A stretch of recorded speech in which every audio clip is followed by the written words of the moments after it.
Hi dear students, how are you? Myself doctor Devendra Agrawal, आपके प्यारे channel classic chemistry hub से। जैसा कि हमारा सेकंड चैप्टर चल रहा है स्ट्रक्चर ऑफ एटम, और इसमें हमारा इलेक्ट्रोमैग्नेटिक रेडिएशंस के बारे में चल रहा है। इलेक्ट्रोमैग्नेटिक रेडिएशंस के हमने वेव नेचर के बारे में पढ़ा, जिससे हमने इंटरफेरेंस और डिफ्रैक्शन को अपन एक्सप्लेन कर सकते हैं। वेव नेचर के द्वारा हम ब्लैक बॉडी रेडिएशन और फोटो इलेक्ट्रिक इफेक्ट का एक्सप्लेन नहीं कर सकते। तो लास्ट वीडियो में जो हमने पढ़ा था ब्लैक बॉडी रेडिएशन के बारे में पढ़ा था, और आज इसमें हम फोटो इलेक्ट्रिक इफेक्ट के बारे में पढ़ेंगे। तो हमारा आज का टॉपिक है फोटो इलेक्ट्रिक इफेक्ट।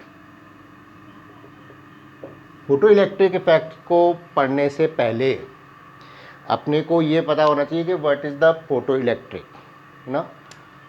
तो अगर हम इसको बाइफरकेट करें तो ये टू वर्ड से मिलके बना हुआ है। एक तो आप देखें तो फोटो और एक इलेक्ट्रिक, ठीक है। फोटोन, फोटो का मतलब क्या हुआ, फोटोन, और इलेक्ट्रिक का मतलब हो गया flow of electrons, flow of electrons. और अपन ये भी कह सकते हैं इलेक्ट्रिक करंट, इलेक्ट्रिक करंट, ठीक है ना। तो अगर हम इसको डिफाइन करना चाहें फोटो इलेक्ट्रिक इफेक्ट को, तो किस तरह से लिख सकते हैं, क्या डेफिनेशन होगी, flow of electrons, flow of electrons और इलेक्ट्रिक करंट, इलेक्ट्रिक करंट, ठीक है, due to photons, due to photons. ये हमने पढ़ा था पार्टिकल नेचर में। जो लाइट रेडिएशंस हैं उनके स्मॉल पार्टिकल्स को हमने क्या कहा था, फोटॉन्स कहा था। और इसको हम क्या लिख सकते हैं, इलेक्ट्रोमैग्नेटिक रेडिएशंस, इलेक्ट्रोमैग्नेटिक रेडिएशंस, ठीक है ना। तो ये तो इसकी क्या हो गई, डेफिनेशन हो गई। अब हम समझे होता क्या है ये, किस तरह से ये इफेक्ट क्रिएट होता है। तो अगर हम कंसीडर करें तो देखिए, मान लीजिए हमारे पास कोई भी एक ये कोई मेटालिक सरफेस है। ये क्या है, हमारी मेटालिक सरफेस। और ये तो आप अर्लियर क्लासेस से पढ़ते आ रहे हैं 9th से ही, कि जो मेटल्स होते हैं वो क्या करते हैं, ईजिली इलेक्ट्रॉन रिमूव कर सकते हैं। इसमें हमने alkali metals, alkaline earth metals सबके बारे में पढ़ा है। अब देखिए, मान लीजिए इस पर कोई भी इलेक्ट्रोमैग्नेटिक रेडिएशंस स्ट्राइक करते हैं, इलेक्ट्रोमैग्नेटिक रेडिएशंस मान लीजिए इस पर स्ट्राइक करते हैं तो क्या होगा, यहाँ से अपने सरफेस से इलेक्ट्रॉन क्या होंगे, इजेक्ट होंगे, ठीक है। तो इससे क्या हुआ, इलेक्ट्रॉन जो इजेक्ट हो रहे हैं वो कहाँ पर आ गए, सरफेस पर आ गए। लेकिन करंट कब फ्लो होगा, जब इलेक्ट्रॉन मूव करेंगे, यानी इनमें क्या होगी, काइनेटिक एनर्जी होगी। तो दो तरह की यहाँ पर एनर्जी काम करती है, कि एक तो energy required for the ejection of electron, ठीक है, और दूसरा आपके क्या होता है, to provide the kinetic energy to it, यानी इसको काइनेटिक एनर्जी भी मिले तभी हमारा क्या होगा, फ्लो ऑफ इलेक्ट्रॉन्स होगा। तो हम यहाँ पर दो चीज़ें अपन पढ़ते हैं। एक आपने फोटॉन्स में पढ़ा ही था कि जो एनर्जी होती है फोटोन की, वो किसके, फ्रीक्वेंसी के डायरेक्टली प्रोपोर्शनल होती है, ठीक है। और अगर अपन प्रोपोर्शनलिटी का साइन हटाते हैं तो अपने पास क्या होता है, एच प्लांक कांस्टेंट आता है। ये तो हम पढ़ ही चुके हैं पहले। तो मान लीजिए जो इंसिडेंट रेडिएशन है, इसको हम क्या कह सकते हैं, इंसिडेंट रेडिएशन। जो इस पे अपन डाल रहे हैं इंसिडेंट रेडिएशन, ठीक है। इसकी मान लीजिए आपके जो फ्रीक्वेंसी है वो क्या है, न्यू फ्रीक्वेंसी है। क्या है, न्यू फ्रीक्वेंसी है इसकी, और ये डायरेक्टली एनर्जी की प्रोपोर्शनल है, यानी जितनी ज़्यादा फ्रीक्वेंसी होगी उसकी उतनी ज़्यादा एनर्जी होगी, होगी कि नहीं, ठीक है। अब अपन ने बात की कि ये जो इंसिडेंट रेडिएशन है ये क्या काम करती है, एक तो इजेक्शन में काम करती है और दूसरा इसको काइनेटिक एनर्जी प्रोवाइड कराती है। काइनेटिक एनर्जी को अपन किस तरह से लिख सकते हैं, काइनेटिक एनर्जी इसको हम कैसे लिख सकते हैं, हाफ mv², ये तो आपने पढ़ा हुआ है, जानते हैं। तो अब अपन बात करते हैं कि जो इजेक्शन के लिए एनर्जी है, फ्रीक्वेंसी रिक्वायर्ड है, वो क्या कहलाती है। ठीक है, तो यहाँ पर अपन एक न्यू फ्रीक्वेंसी नाम देते हैं, एक अलग से फ्रीक्वेंसी के नाम देते हैं, वो क्या है, थ्रेशोल्ड फ्रीक्वेंसी। एक नया पढ़ेंगे यहाँ पर हम टर्म, थ्रेशोल्ड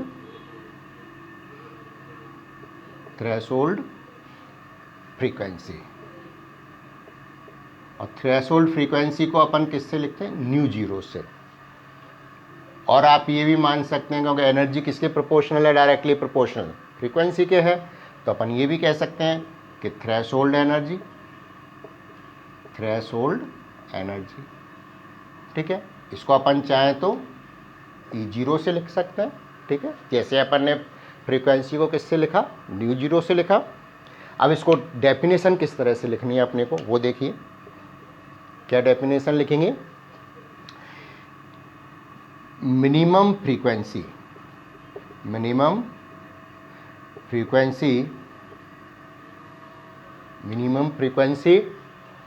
और अपन क्या कह सकते हैं, एनर्जी, और energy required to eject the electron from metallic surface। यानी मेटेलिक सरफेस से इलेक्ट्रॉन को इजेक्ट करने के लिए जो मिनिमम एनर्जी रिक्वायर्ड होती है, या जिस मिनिमम फ्रीक्वेंसी की रेडिएशंस रिक्वायर्ड होती है, that is called the threshold frequency और एनर्जी। ठीक है, समझ में आ गया।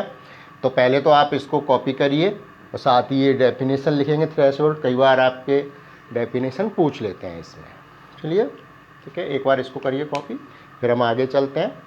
चलिए, अब देखिए कि ये जो थ्रेशोल्ड फ्रीक्वेंसी है ये सभी मेटल्स के लिए स्पेसिफिक होगी।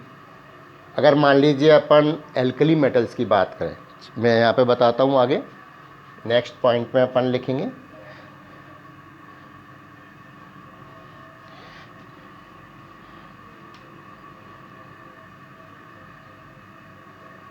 Threshold frequency a specific property of metal.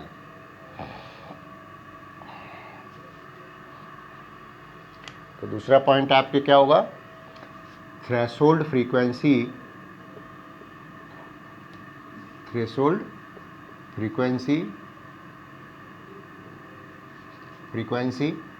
Mu zero is the specific property of the metal. यानी मेटल की स्पेसिफिक प्रॉपर्टी होती है। जैसे मान लीजिए हम देखें, आप एल्कली मेटल्स की हम बात करें, मान लीजिए हमारे पास जैसे लिथियम है, सोडियम है, पोटेशियम है, रुबिडियम है, सीजियम है। ठीक है ना, ये आपको मालूम होगा, पहले भी आप पढ़ चुके होंगे, 9th में भी आपने पढ़ा होगा एल्कली मेटल्स के बारे में। तो अगर यहाँ पर देखें तो क्या होता है, साइज बढ़ता है। अगर एलिमेंट का साइज बढ़ता है, क्योंकि ग्रुप हो गया, और ग्रुप में अप टू डाउन क्या होता है, साइज बढ़ता है। और साइज बढ़ता है तो क्या होगा, न्यूक्लियर अट्रैक्शन कम हो जाता है आउटर मोस्ट शेल इलेक्ट्रॉन पर, और वो इलेक्ट्रॉन को ईजिली निकाल सकता है। यानी हम ऊपर से नीचे आते हैं तो मेटेलिक करैक्टर बढ़ता है। यानी इलेक्ट्रॉन निकालने के लिए या इलेक्ट्रॉन इजेक्ट करने के लिए हमें कम एनर्जी देनी पड़ेगी, यानी उसकी क्या हो गई, थ्रेशोल्ड फ्रीक्वेंसी भी कम होगी या थ्रेशोल्ड एनर्जी भी कम होगी। ठीक है, तो अगर एनर्जी को हम इलेक्ट्रॉन वोल्ट किसी भी यूनिट में लिखें, हम वैल्यू की बात नहीं करते, हम यहाँ पर क्या इनका सीक्वेंस देखते हैं कि what will be the sequence for the threshold frequency और एनर्जी फॉर दीज मेटल्स। तो अगर अपन देखें, जैसे बात करें लिथियम, सोडियम, पोटेशियम, रुबिडियम और सीजियम, तो देखिए सबसे कम किस्म होगी सबसे हम ज़्यादा एनर्जी किसके लिए चाहिए होगी, इसकी मेटेलिक करैक्टर सबसे कम होगी, यानी हमें इलेक्ट्रॉन निकालने के लिए ज़्यादा फ्रीक्वेंसी चाहिए, ज़्यादा एनर्जी चाहिए। तो ऑर्डर क्या हो गया आपके, ये हो गया। ठीक है, यानी सीजीएम के लिए हमें सबसे कम फ्रीक्वेंसी की एनर्जी चाहिए। तो थ्रेशोल्ड एनर्जी भी सबसे कम किसकी होगी, सीजीएम की। ये किसका ऑर्डर हो गया, थ्रेशोल्ड फ्रीक्वेंसी का। ठीक है, तो एक बार इसको थ्रेशोल्ड फ्रीक्वेंसी का भी आप ये देखेंगे। अब जो अपन बात करते हैं वो बात करते हैं फ्लो ऑफ करंट या फ्लो ऑफ इलेक्ट्रॉन्स, वो कैसे होता है वो देखेंगे यहाँ पर। How the flow of current takes place by the photo electrons. वही क्या कहलाता है, फोटो इलेक्ट्रिक इफेक्ट कहलाता है। ये अपन ने डेफिनेशन में लिख ही लिया है। चलिए, तो यहाँ पर अपन ने, आपको ध्यान होगा जब इलेक्ट्रॉन डिस्कवरी के बारे में पढ़ा था तो हमने पार्शली एवैक्यूएटेड ग्लास ट्यूब बनाई थी। ठीक है, तो उसी तरह से हम यहाँ पर ग्लास ट्यूब बनाएंगे पार्शली इवैक्यूएटेड। ध्यान होगा आपको, इस तरह से बनाइए आप ग्लास ट्यूब। क्लियर, ये क्या है, वैक्यूम पंप होती है, और इसका आपने क्या है, पार्शली, नाम लिख लीजिए आप, पार्शली इवैक्यूएटेड ग्लास ट्यूब। ठीक है, इसमें अपनी क्या होगी, एक तो मेटेलिक प्लेट अपन लेंगे जिस पर जैसे मैंने पहले आपको बनाया था ना, वो हम यहाँ पर अब सनलाइट डालकर इसको एक्सप्लेन करेंगे। और एक आपके इसमें क्या हो गया, पॉजिटिव या अनदर प्लेट हो गई। इसको अपन देखेंगे तो बैटरी से कनेक्ट कर दीजिए आप।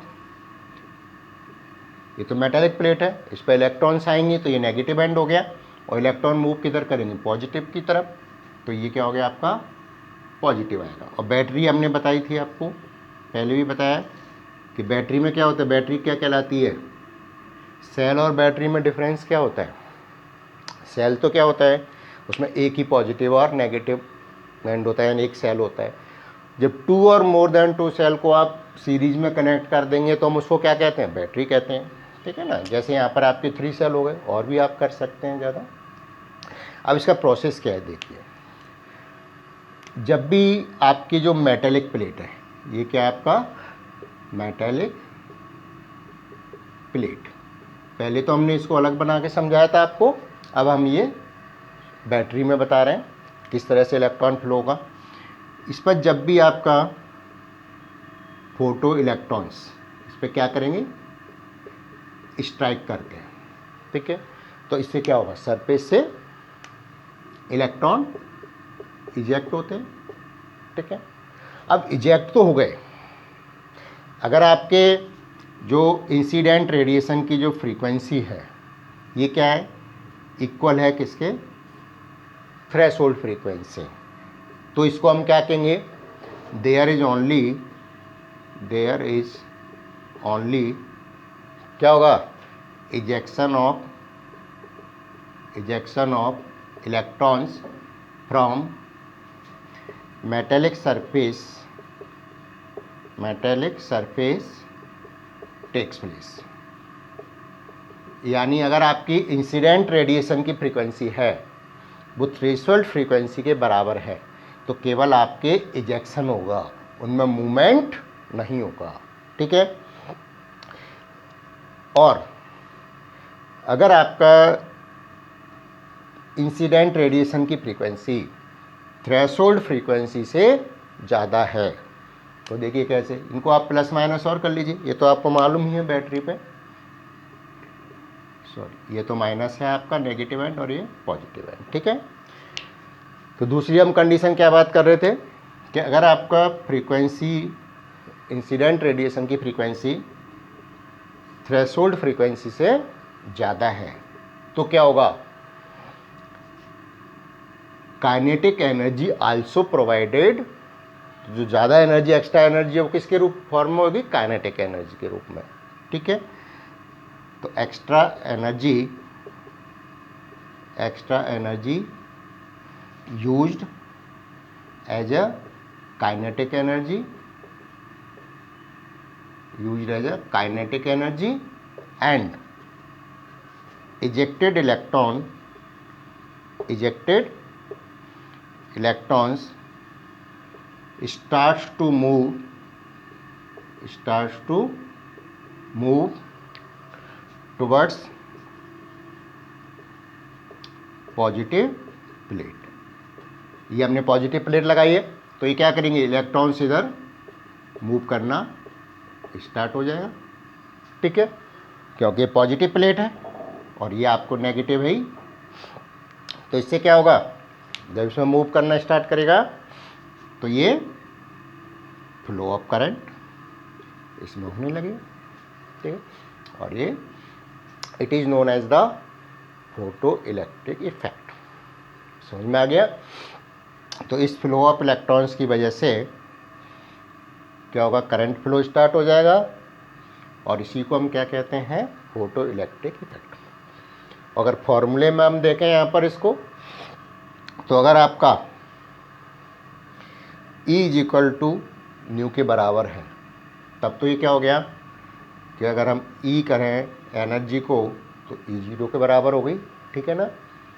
और E हमने पहले लिखा ही है क्या, h nu is equal to h nu 0 के बराबर हो गया। समझ में आ गया। लेकिन इंसिडेंट रेडिएशन की फ्रीक्वेंसी थ्रेशोल्ड फ्रीक्वेंसी से ज़्यादा है, तो क्या होगा यहाँ पर, E is equal to E 0, ये तो थ्रेशोल्ड एनर्जी हो गई, साथ ही वो जो एक्स्ट्रा एनर्जी है वो क्या हो गई, काइनेटिक एनर्जी के बराबर हो गई। क्लियर। अगर आप इसको चाहें तो E को तो एच न्यू लिख सकते हैं, और E 0 को क्या लिखेंगे, h nu 0 plus half m v square. इस पर कई बार न्यूमेरिकल्स भी आते हैं, सिंपल ही न्यूमेरिकल्स आते हैं इस पर। अगर हमें कोई भी, जैसे इंसिडेंट रेडिएशन की अगर हमें एनर्जी दे रखी है तो हम क्या और हमें काइनेटिक एनर्जी दे रखी है, तो हम क्या निकाल सकते हैं, थ्रेशोल्ड एनर्जी निकाल सकते हैं, ठीक है ना। और काइनेटिक एनर्जी अपने को निकालनी है, तो अगर आप यहाँ देखो तो हाफ एम बी स्क्वायर किसके बराबर हो जाएगा, H new minus H nu 0। और बेसिकली आप देखें तो क्या होगा, एच तो कांस्टेंट ही आता है, न्यू माइनस न्यू 0 के बराबर हो गया। तो अल्टीमेटली इससे अपन क्या निकाल सकते हैं, किसी भी जिसमें फोटो इलेक्ट्रॉन्स फ्लो हो रहे हैं या इलेक्ट्रिक करंट फ्लो हो रहा है because of the photo radiations, तो हम उसकी फ्रीक्वेंसी, थ्रेशोल्ड फ्रीक्वेंसी और काइनेटिक एनर्जी, इनमें रिलेशनशिप निकाल सकते हैं। अब एक चीज़ यहाँ पर और है कि इजेक्ट तो किसकी वजह से हो रहे हैं, जैसे अपने इंसिडेंट रेडिएशन डाला। अब एक बात करते हैं, उनके जो नंबर ऑफ इलेक्ट्रॉन्स हैं, नंबर ऑफ इलेक्ट्रॉन्स इजेक्टेड, वो किस पर डिपेंड करते हैं, इंटेंसिटी ऑफ लाइट। देखिए मूवमेंट जो हो रहा है वो तो फ्रीक्वेंसी पे डिपेंड कर रहा है, ठीक है ना। लेकिन अगर अपन इंटेंसिटी ऑफ लाइट बढ़ाते हैं, इंटेंसिटी हमने पढ़ा है क्या होती है, स्क्वायर ऑफ एम्पलीट्यूड। तो इंटेंसिटी का मैं थोड़ा सा रिलेशन यहाँ पे आपको बता रहा हूँ उसमें, कि अगर अपन देखें तो नंबर ऑफ इलेक्ट्रॉन्स इजेक्टेड वो किस पर, इंटेंसिटी ऑफ लाइट पे डिपेंड करते हैं। बाकी का आगे फ्लो ऑफ करंट है, ये किस पे डिपेंड कर रहा है, इसके फोटॉन्स, पार्टिकल नेचर पे डिपेंड कर रहा है। तो एक चीज़ यहाँ पर अपन नोट करेंगे, इंपॉर्टेंट पॉइंट है ये, number of electrons ejected depends upon the intensity of light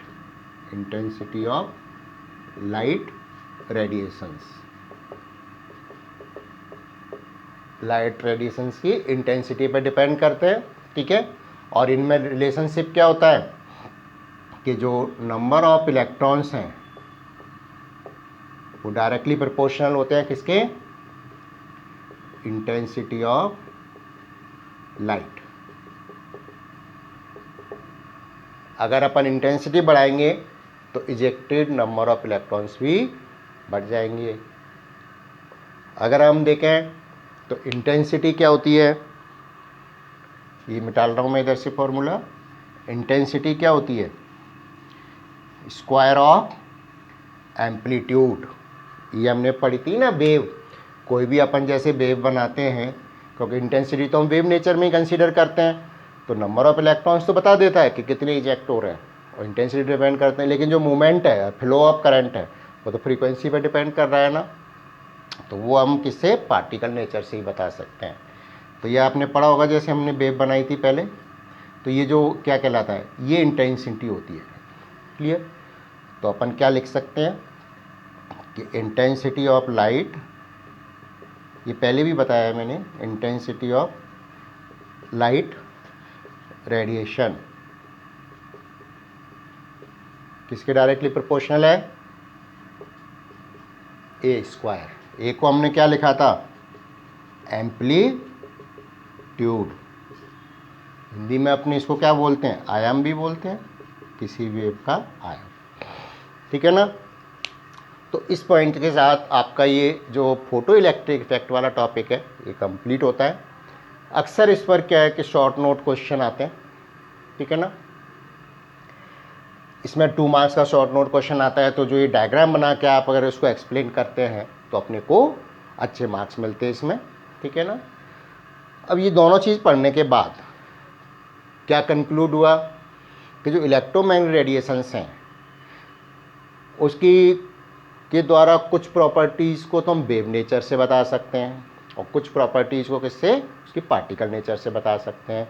तो इसका मतलब क्या हुआ, क्या कंक्लूजन किया कि electromagnetic radiations have both nature, particle as well as wave nature. तो इसका मतलब क्या होगा, डुअल नेचर हो गया। ठीक है, तो इसको कॉपी करिए, लास्ट में अपन कंक्लूजन लिखेंगे, उसके साथ ही आज का वीडियो का हमारा एंड होगा। तो लास्ट कंक्लूजन लिखते हैं हम।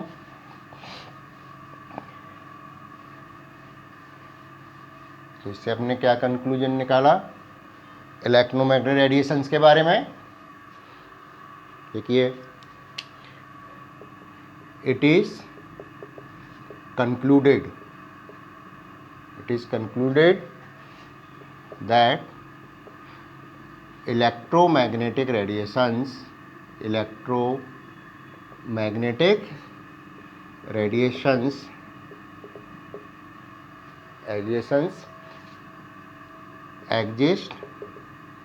exist in both wave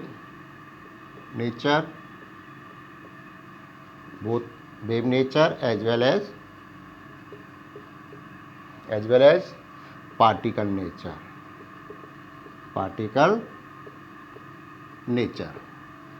ठीक है ना। इसको हम क्या कहते हैं, जो दोनों में होता है उसको क्या कहेंगे, it is called dual nature of electromagnetic radiation.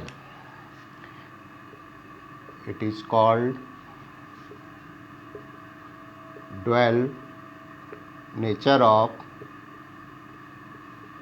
Electromagnetic radiations. ठीक है, तो इससे हमने कंक्लूजन निकाला। अब नेक्स्ट वीडियो में हम स्पेक्ट्रम के बारे में बात करेंगे, जो मैंने जैसे आपको बताया था ना कि लाइट रेडिएशंस हैं, सनलाइट है, ऐसे बिग्योर इंद्रधनुष बनता है, वो क्या एक स्पेक्ट्रम है। तो नेक्स्ट जो अपन बात करेंगे वो अपन स्पेक्ट्रम के बारे में बात करेंगे। आज इस वीडियो में यहीं तक, आप रिवाइज करिए। Okay, thank you very much.